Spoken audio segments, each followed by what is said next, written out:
The Suzuki RG400 was only made in 1985 and 86, and it always had to compete in the Suzuki lineup with the now legendary RG500 Gamma. It wasn't the 500 Gamma, but it was a fantastic bike.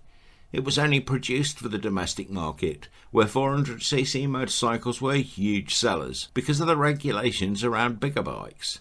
None of them were produced specifically for export, and very few were exported on the grey market either, so they are a rarity.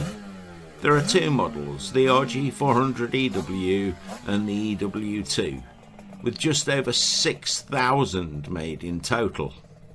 The twin-crank square-4 397cc disc valve engine was fantastic. It produced 59 horsepower at 9,000 rpm, and peak torque of 48 Nm came in just below that, at around 8,500. The theory was that Suzuki's new automatic exhaust control system smoothed the power delivery, but it was still a peaky engine. The dry weight of just 154 kilos or 340 pounds was almost identical to its bigger brother. So on paper, the RG500 was a clear winner with significant power advantage, but in the real world, the difference was beyond the reach of most riders. On top of the two model variants, you may occasionally find one of very few that were adorned with the fabled Walter Wolf name and livery. I have no idea how many of the Wolf specials were made, and as far as I'm aware, there were no mechanical differences, but they did have a special look and an air of quality. 0 to 100 km an hour, or around 60 mile an hour-ish, was just 4.9 seconds, with a standing quarter mile of just 11.8 seconds.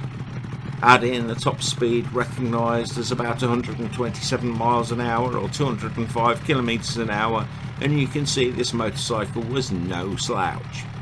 Steering was razor sharp, and the four flat slide Mikunis gave a crisp and instant power delivery. Many of the RG400s had the engine block swapped to give them the fire-breathing 500 Gamma levels of performance, and the only major issue was that the gearbox, which was only originally designed for the power of the 400, could struggle with the highly tuned 500 block.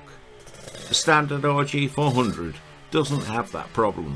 The gearbox is slick, as you would expect from Suzuki during this time. The reality is that after tuning, some of the 500s were producing almost twice the power as the gearbox had been designed for, so something was going to give somewhere. All in all, the 400 was a fantastic motorcycle with better road manners than its bigger brother.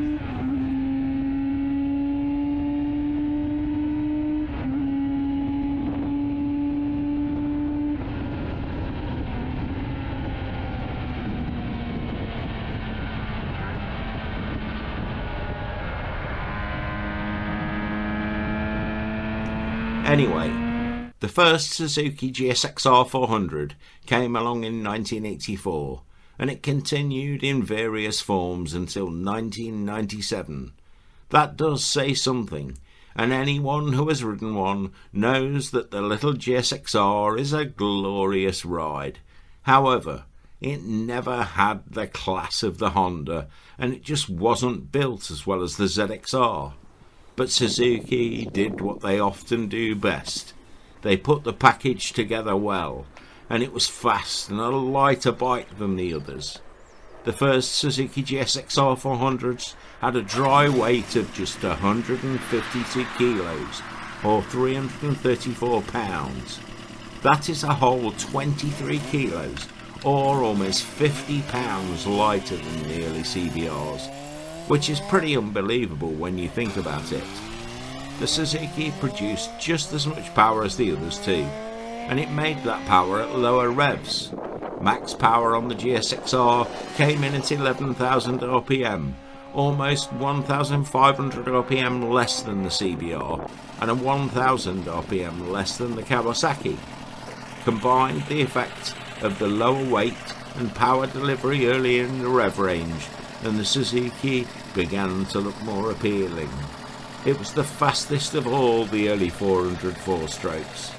Visually, the GSXR 400 is a replica of the 1983 Endurance World Championship winning GSXR 1000R. The dual headlight fairing was a direct copy, just in miniature. The liquid-cooled four-stroke double overhead cam 4-valve engine was equipped with Suzuki's new twin-swirl combustion chambers, or TSCCs. They could only be achieved by using smaller diameter spark plugs to allow larger diameter intake and exhaust valves. The GSXR 400 was fully loaded with the latest new technology, and one example is what Suzuki called the Decker Piston Brake System, or DPBS. The idea was to generate better braking force by using 4 separate brake pads in each of the 2 front calipers, as well as the 2 pads in the rear.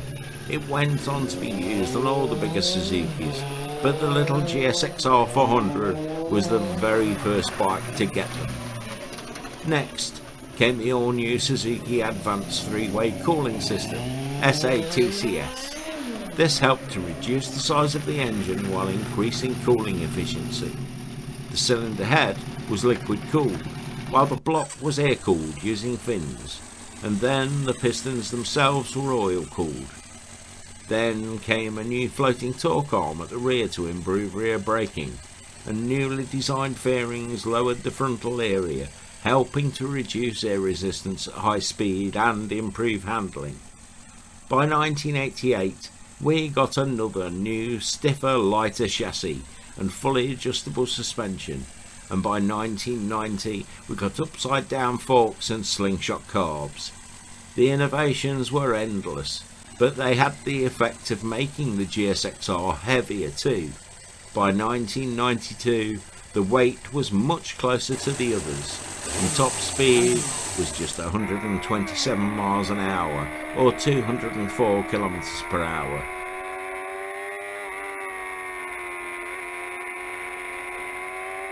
Anyway, that's it for today.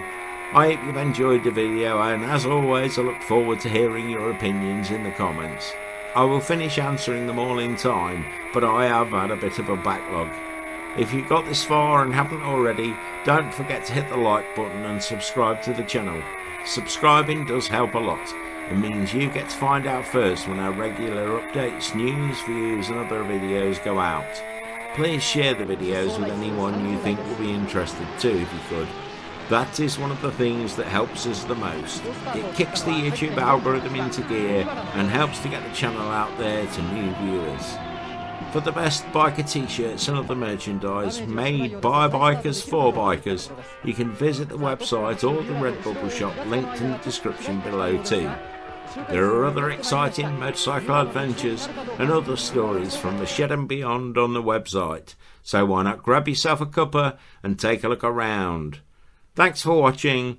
I hope you get some great riding in, and remember, keep your spanners close and your keys even closer. Ride free, everyone!